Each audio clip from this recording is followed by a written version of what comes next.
The clown has no penis. Oh, scared me. Welcome back to another luscious episode of Rotten Potatoes. Today's episode, The Rule of Jenny Penn.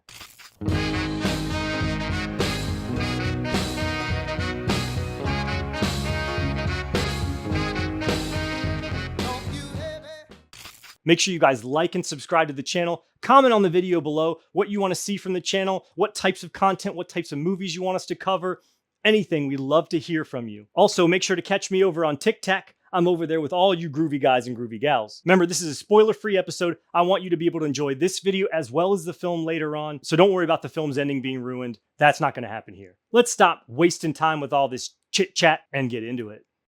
And here she is, the Coffee Queen herself. Streamable right now on Shudder, directed by James Ashcroft, and starring Jonathan Lithgow and Jeffrey Rush. Currently, it has a critic score of 72% on Rotten Tomatoes and an audience score of 56, while it has a 6.3 out of 10 on IMDb. Let's kick things off with a little appetizer, shall we? A synopsis. To boil it down to its core, it's basically about a school bully that loses what tenuous grasp he has on reality and decides to make the lives of those around him a living hell. The film begins with a scene featuring our protagonist, Judge Stephen Mortensen, who suffers a devastating stroke one day during court proceedings. He's a cold, calculated man, used to wielding his power with supreme authority, but now he can barely do even the most basic of tasks. He soon finds his way into what's considered a low-brow assisted living home, which we pick up from some dialogue early on in the story. He instantly bumps heads with not only the staff, but the other residents as well, which will later be to his own detriment.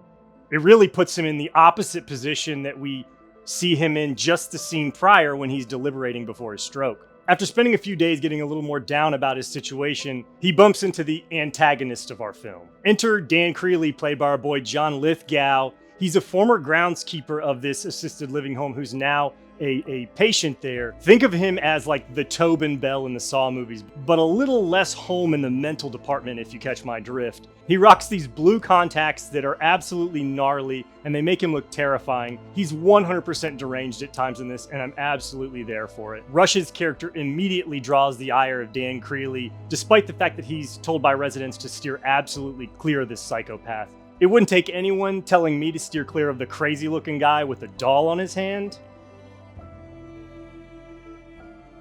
We watch Rush's character really try to grapple with coming to terms with his inability to do even the most menial of tasks. He can't even hold a cup, he can't feed himself. He's really at the whim of those around him, which is what makes the Dan Creeley character so terrifying at times, because he's one of the few people at the assisted living home that has all of his physical faculties, while Rush's character has all of his mental faculties, but physically he's unable to do really anything. Some of the most tense and scary parts of this film have nothing to do with the Dan Creeley character.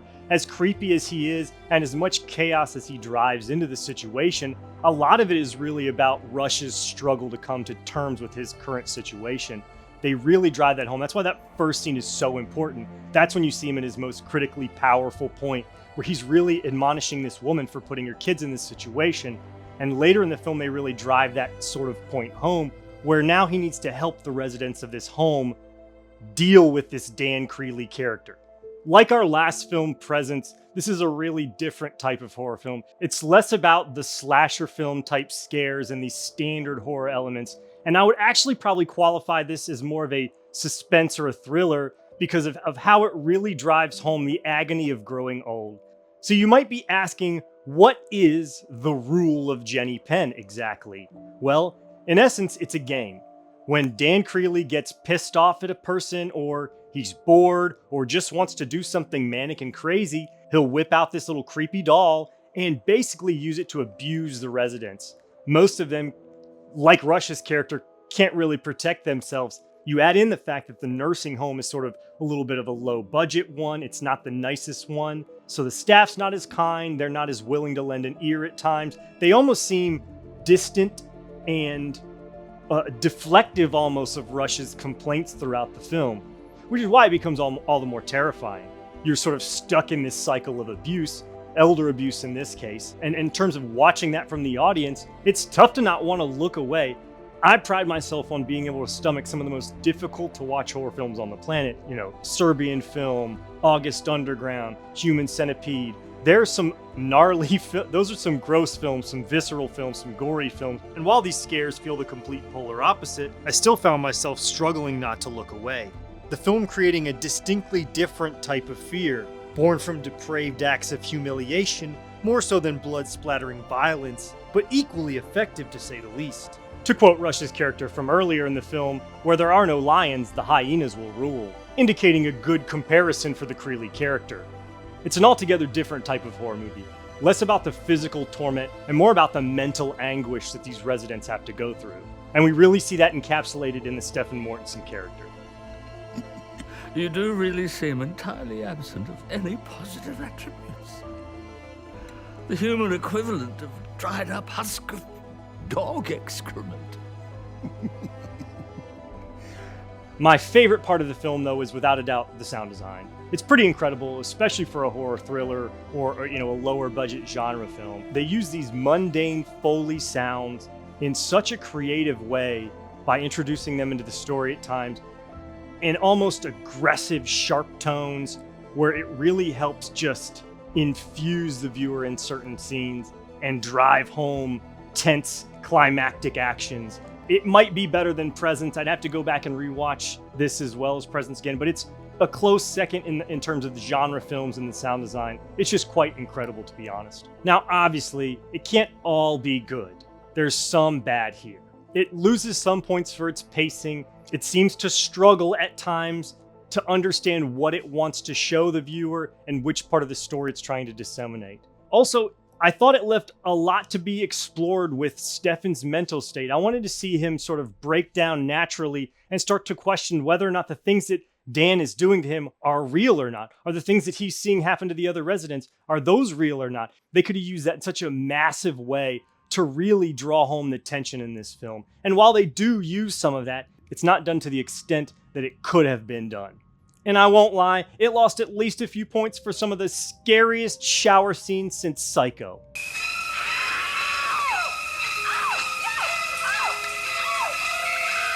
I mean it. Look away. So you might be asking, Diet Dr. Paul, how does this film conclude? How does this magnum opus of horror pull together at the end in a symphony of awesomeness? I'll tell you. Not just kidding. I told you I wasn't going to spoil it. Why I oughta. And to be quite honest, the film's third act is the most impressive act in the film. And you know as well as I do that most horror films completely fall apart in the third act, and that's the difference between usually a great and a good horror film. This has that going for it. I'm not going to spoil any of the juice that this thing has to offer in the end. Suffice to say, if you made your way through the first 2/3 of this film, you're definitely going to finish it out. What does it all mean? What is the film trying to say? In essence, it's really about growing old and how scary that can be. We've seen films explore this idea before. M. Night Shyamalan's Old, the werewolf film Late Phases, the Bruce Campbell-led Bubba Hotep, but none of them really dive in and explore the madness of coming to terms with growing old and losing your faculties, whether that's physical or mental or a combination of both. And the icing on the cake is that it's done with two of the best actors of their generation, Jeffrey Rush and Jonathan Lithgow. That's really the tentpole of this film. If you take anything home, yeah, it's a good horror film, but the acting job of these two gentlemen in this film, it's really on another level. Now, they're not going to win an Oscar for this thing, but I think it should be applauded. I think people should take notice. I think that more big dramatic actors should give time to genre films and independent films. I'm tired of seeing movies that have no soul in them make millions of dollars while nobody watches good films like this. So I'll give this a 7.2 out of 10.